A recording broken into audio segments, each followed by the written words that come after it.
Well, it's always good to be back with the team on Monday morning and get ready for another game Saturday against a good team and another week to try to get better. And I think that's the focus has got to be each and every week is make sure you know your opponent and you're prepared for what you're going to see or might see, and then you've got to take advantage of the week to get better, individually and as your units, and hopefully that brings your team an improved, getting better. Yes. Well, you said no player is ever trying to make a mistake, whether it be a turnover or a penalty. But during the week, are there things that you can do to try and fix those things, or do you just, once you get into the season, you just hope that things get better week to week? No, I think you're always trying to come up with ways to reinforce. A lot of mistakes come from indecision, and so that you want to make sure that you take all what may be gray and you take it out, and then there's going to certainly be some physical areas that you want to make sure that you're doing them properly. If it's carrying the ball or how you block, but I think a lot of the negatives come from indecision, and so if you can make sure that your players know what they're doing, know how to do it, understand it, then they go out and play, and so I think there's a lot you can do during the week and need to do. Yeah.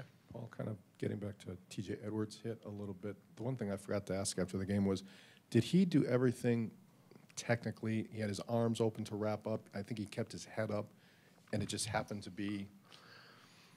That's what I thought, and that actually in talking with the official that threw it, because the number one, you always look at intent, and I thought that was clear.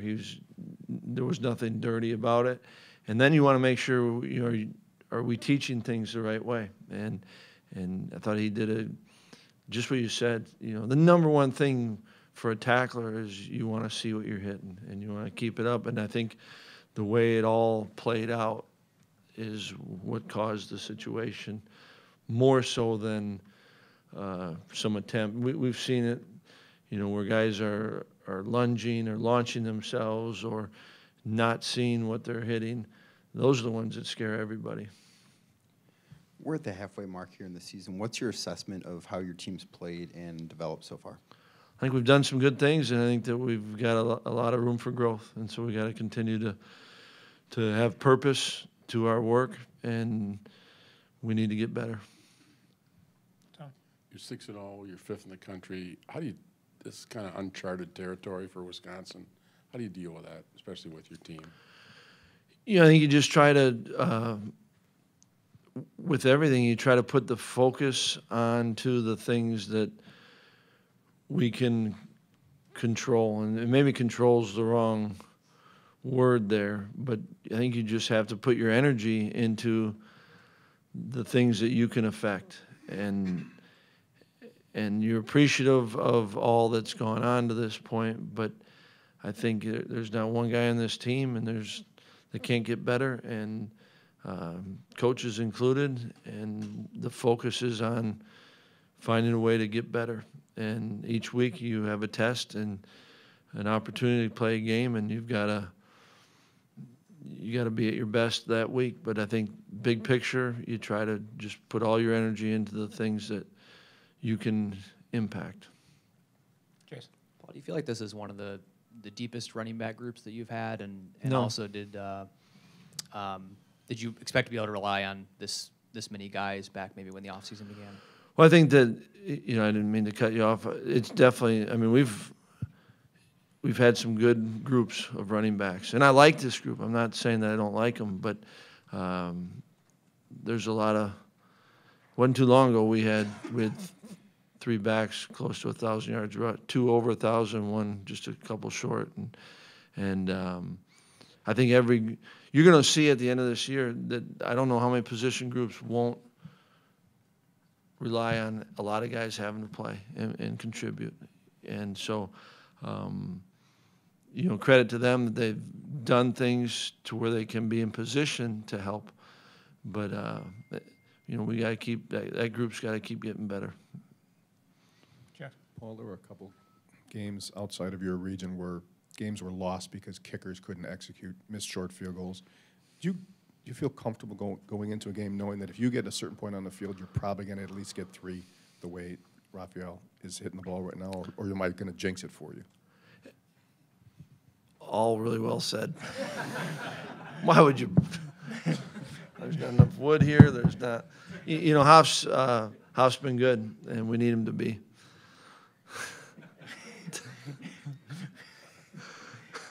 You're going to try to follow up on that one? I could go a lot of ways. I like it.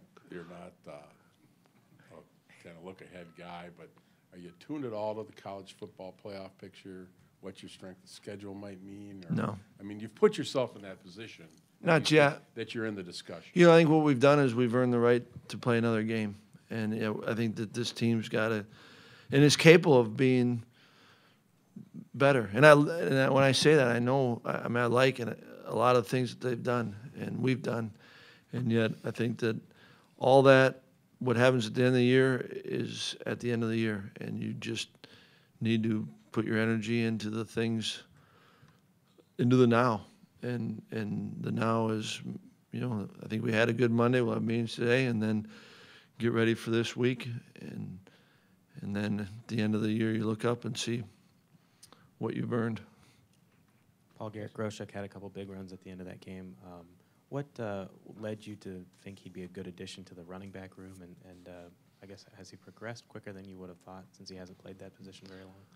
Well, I mean, as a, you know, from the moment he's come in, he's worked, you know, and last year, and many of you probably saw it. You know, he's going to be one of the last guys to leave the field and the last guy to leave the weight room, and he has worked. And you know, he was a good quarterback in high school, and so I think that we liked him.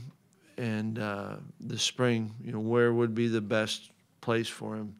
And certainly special teams was one that jumped out at us, and then kind of where we're at the time with the running backs could be a good addition. And so he took that, and he'd come up and meet with Coach Settle every day.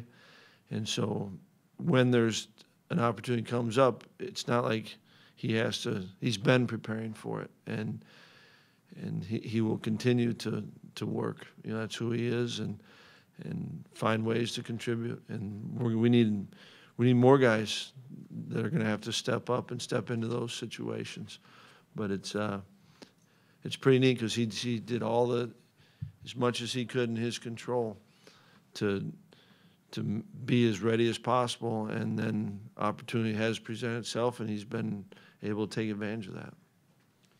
With Jonathan Taylor winning his 3rd Freshman of the Week this week, do you think he should be getting more attention nationally for what he's done? I'm not, and I don't think Jonathan's concerned about what's happening nationally. I think the concern is what is he doing today and this week to get better. Jeff. Well, your secondary's been challenged, you know, by the Nebraska guys. I'm just curious what kind of challenges you think Maryland DJ Moore in particular will present this week. I think they're really talented, and I think it'll be just what you're saying. It's a real challenge. You don't have to watch the tape very long to see, you know, the explosion, the speed, the detail in it, and I think that they can, you know, on our perimeter, they can hurt you in a lot of ways, and so it'll be a different test, I think, than Nebraska, but they're playing at a high level, and I think he's really good. Jason. What are kind of your assessment of the Maryland quarterback situation? They're down to their 3rd guy, and you know, what have you kind of seen from him in the last few weeks? Well, I think that, you know, he's, you know, certainly the run the whole offense, and he can hurt you with the arm. He stays alive in the pocket, and certainly, you know, has done a good job of, you know, when it's, whether he's reading it or it's designed, you know, on the runs. And so I think that I think he's playing well. And, you know, we've got to do a great job of trying to, you know, when they are throwing, of trying to get pressure on him, but he escapes the pressure. You got to be disciplined. You know, he gets a lot of makes a lot of plays when maybe it's not there, and I think that certainly has weapons around him. Impressed with, the skill that they've got around him, and obviously the Lions give him a chance. But I think he can hurt you in, throwing, he can hurt you running, and when things break down, he can hurt you. Paul, a linebacker typically leads his team in tackles most years. Dakota, halfway through the season, is leading the team. What are the strengths that he has that makes him excel in that area, particularly considering his safety? Well, I think that Dakota's a great example of working and trying to always get better at his craft, and he spends a ton of time. Not just in practice, when the drills, but you watch it post-practice, and he's working on his tackling. And I think that, he does a tremendous job of studying the opponent. And so I think that he's trusts his preparation, is mentally kind of seeing what's happening. And there, when you trust it, then you trigger, and you can get to the ball. And I think that then when he's in those moments, he runs his feet, and he'll be the first one to tell you, he's not there yet, and that's what's fun to see, and fun to be around a guy like Dakota, because he just is always trying to get better, and then he takes it into really specific areas, and I think, I think he's trusting what he does, and yet he knows that he can get better and needs to be better, and I think that's what you want your whole team to be like.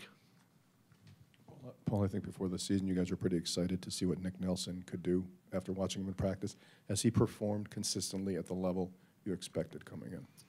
He has. He's been good, and yet, I think that we were talking about earlier. I mean, it's another week, and he'll be tested, and he's not played perfect yet, and so there's room for growth with him. But Nick's been good, and I think that he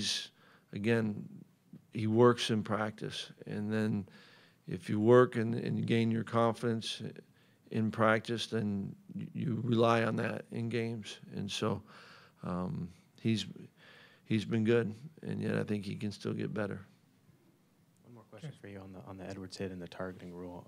Would you like ultimately to see a rule in place where there were maybe 2 levels of penalties for, like you said, if you feel like there's no malicious intent, that you wouldn't be having automatic ejection? I'd like to be in those discussions, because we all know what we're trying to do, and everyone's in favor of trying to make sure that this is as safe as possible. And I think there are times when you can put a rule in place that maybe affects the way the game is played positively. And yet, I know we're going to have those discussions in the off season, and you appreciate that, because everyone wants to do the right thing. Cheers. With 3 wide receivers questionable this week, you might have to rely on Kendrick Pryor. Him getting that first catch out of the way last week in a big moment, how much confidence do you think that gave him going forward? I think it always, anytime that you do something positive, that helps. And I think that, he's been working, and I think guys have confidence when they go into the game, but then to get it reinforced, that's a good thing, and so he's got to have a good week of practice, and should he get it, he'll play some, but how many opportunities he gets, he's got to be ready for it. But we feel good about that, and that's another example of someone that's got to step up and into a role if their role changes a little bit.